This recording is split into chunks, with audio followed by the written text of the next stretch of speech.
بسم اللہ الرحمن الرحیم الحمد للہ رب العالمین ولا عدوان الا علی الظالمین وصلی اللہ علی نبینا محمد وعلی آلہ وصحبہ اجمعین۔ رمضان مبارک میں سب سے افضل سیام، قیام، تلاوت قرآن اور اس کے بعد صدقہ اور خیرات۔ اللہ کے راستے میں صدقہ اور خیرات کرنے کا یہ مہینہ، جیسا کہ ہر جگہ اس کا آپ کو وعظ و نصیحت میں سننے کو ملتا ہے، رسول اللہ صلی اللہ علیہ وسلم اپنی زندگی میں رمضان کے اندر سب سے زیادہ صدقہ اور خیرات اللہ کے راستے میں اتنا خرچ کرتے، ہواؤں سے بھی زیادہ تیز، جب جبریل علیہ السلام آپ سے ملاقات کرتے۔ تو آئیے افضل صدقہ جو احادیث کے اندر آیا ہے آپ کو کچھ سناتے ہیں،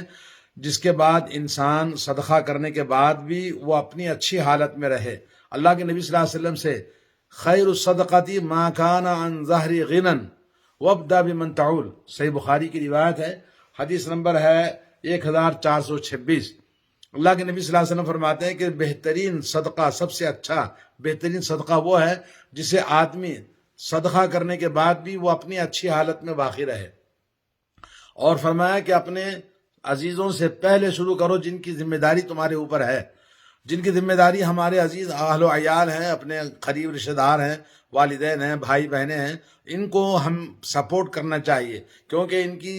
نگہداشت کرنا، ان کی کفالت کرنا، ان کے اوپر خرچ کرنا ہمارے اوپر فرض ہے۔ اور صدقہ کیا ہے؟ اضافی چیز ہے جو ہم اپنے ذمہ داریوں کو فرض پورا کرنے کے بعد اوروں کو ہم اللہ کے راستے میں مدد کریں، یہ صدقہ ہے۔ اور ایک حدیث میں اللہ کے نبی صلی اللہ علیہ وسلم کے پاس حضرت ابو ہریرہ رضی اللہ تعالیٰ عنہ فرماتے ہیں کہ جاء رجل الی رسول اللہ صلی اللہ علیہ وسلم فقال یا رسول اللہ ای الصدقۃ اعظم اجرا، ایک آدمی رسول اللہ صلی اللہ علیہ وسلم کی خدمت میں حاضر ہوا اور اس نے کہا یا رسول اللہ سب سے زیادہ صدقہ اجر و ثواب والا کون سا ہے، اور کس طرح کے صدقے میں سب سے زیادہ ثواب ہے؟ آپ صلی اللہ علیہ وسلم نے فرمایا اس صدقے میں جسے تم صحت کے ساتھ بخل کے باوجود اللہ کے راستے میں صدقہ کرو، تمہیں ایک طرف تو فقیری کا ڈر ہو اور دوسری طرف مالدار بننے کی تمنا ہو اور امید ہو، اور اس صدقے میں ڈھیل نہیں ہونی چاہیے کہ جب جان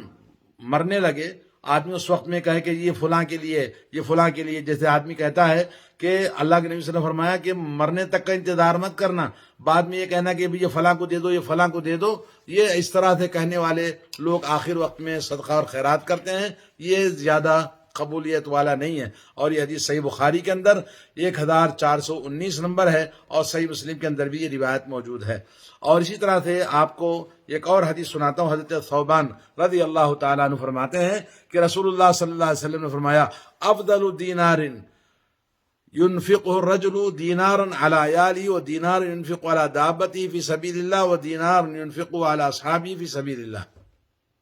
سب سے زیادہ فضیلت والا دینار وہ ہے جس کو کوئی شخص اپنے اہل و عیال پر خرچ کرے۔ سبحان اللہ، اہل و عیال پر خرچ کرنا، حتیٰ کہ اللہ کے نبی صلی اللہ علیہ وسلم نے کہا کہ لقمہ جو اپنی بیوی کو کھلاتے ہیں اگر اس کے اندر بھی آدمی احتساب کرتا ہے تو اس کے اوپر بھی اس کو اجر دیا جاتا ہے۔ اور دینار جسے کوئی اپنے اس جانور پر خرچ کرے جو ہم پالتے ہیں، اور وہ اللہ کے راستے میں لڑائی کے لیے جو آدمی کسی کی مدد کرتا ہے، دینار خرچ کرتا ہے، جیسے اللہ کے راستے میں جہاد میں خدمت میں لگے ہوئے ہیں ان کو مدد کرنا، یا یہ کہ وہ دینار جو اللہ کے راستے میں کسی مجاہد ساتھیوں پر خرچ کرتا ہے، تو یہ تمام چیزیں صحیح مسلم کی روایت ہے، ترمذی کی، اور امام بخاری نے ادب المفرد میں اس کو روایت کیا ہے۔ تو یہ افضل دینار نمبر 3۔ نمبر 4 حدیث ہے کہ راہ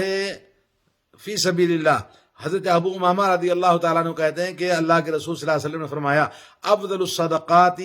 ذل الفسطاط فی سبیل اللہ، افضل صدقہ ہے کہ اللہ کے راہ میں خیمہ کو نصب کرنا، یا خادم یا کسی جفتی کے قابل اونٹنی کسی کو سواری پر دینا، یعنی یہ اونٹنی جو کہ ابھی حمل ہے اس کا، اور مگر اس کو کسی صاحب کے لیے مدد کرتے ہیں تو اس کے لیے یہ سب سے بڑا اجر ہے۔ یہ صحیح ترمذی کی حدیث ہے۔ تو نمبر 4۔ نمبر 5 ہے کہ پانی پلانا، حضرت سعد بن عبادہ رضی اللہ تعالیٰ عنہ سے مروی ہے، رسول اللہ صلی اللہ علیہ وسلم نے فرمایا قلت فأی الصدقۃ افضل، میں نے پوچھا یا رسول اللہ افضل صدقہ کیا ہے؟ قال سقی الماء، پانی پلانا، لوگوں کو پانی پلانا۔ رمضان مبارک کے اندر لوگوں کو پانی پلائیں، افطار کرائیں اور لوگوں کو کھانا کھلائیں۔ جو انسان، اللہ کے نبی صلی اللہ علیہ وسلم نے فرمایا کسی کو ایک مزقۃ لبن، ایک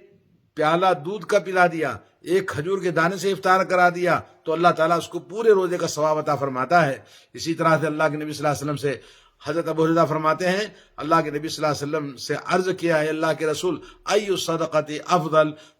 قال جہد المقل،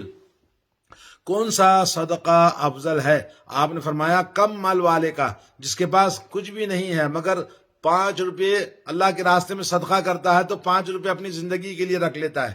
2 روپیہ ہے تو 1 روپیہ اللہ کے راستے میں خرچ کیا، 1 روپیہ اپنے لیے رکھ لیا، تو ایسا کم مال والا بھی جو صدقہ کرتا ہے یہ افضل صدقہ آپ نے فرمایا ہے۔ تو افضل صدقہ، اسی طرح سے کچھ اور ضعیف حدیث بھی موجود ہے، افضل صدقۃ ان یتعلم المرء الاسلام المسلم علما،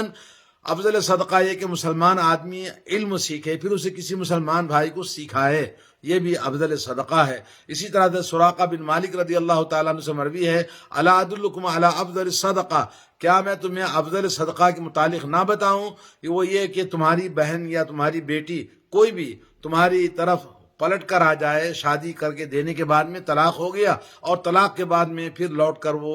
آپ ہی کے پاس آیا، اس کا کوئی راستہ نہ ہو، تو اس کے لیے کمانے والا یہ سب سے افضل صدقہ کہا گیا۔ حضرت انس رضی اللہ تعالیٰ عنہ سے مروی ہے، ایو صدقۃ افضل، افضل صدقہ کیا ہے؟ تو رسول اللہ صلی اللہ علیہ وسلم فرمایا صدقۃ فی رمضان، رمضان مبارک میں صدقہ کرنا افضل صدقہ کہا گیا ہے۔ اور اگرچہ کہ حدیث ترمذی کے اندر ہے، ضعیف ہے، لیکن یہ کہ بہت ساری احادیث ہیں رمضان مبارک میں اللہ کے راستے میں صدقہ اور خیرات کرنے کے۔ اللہ رب العالمین ہمیں توفیق عطا فرمائے، اللہ تعالی ہمیں اپنے مال میں برکت عطا فرمائے، اور اپنے عزیز و اقارب کو خاص طور پر ہم مدد کریں، اپنے عزیز بھائی بہنیں اور جو ہمارے رشتہ داروں میں مستحق لوگ ہیں ان کی مدد کرنی چاہیے۔ اور رمضان مبارک یہ اللہ کے راستے میں جتنا خرچ کریں گے، 1 کا الی 700 ضعف، 10 سے لے کر 70 سے لے کر 700 تک نیکیاں بڑھا کر دی جاتی ہیں۔ اللہ تعالی ہم سب کو توفیق عطا فرمائے، اللہ تعالی ہمارے اعمال اور صدقات کو قبول فرمائے۔ وصلی اللہ علی نبینا محمد وعلی آلہ وصحبہ اجمعین، والسلام علیکم ورحمۃ اللہ وبرکاتہ۔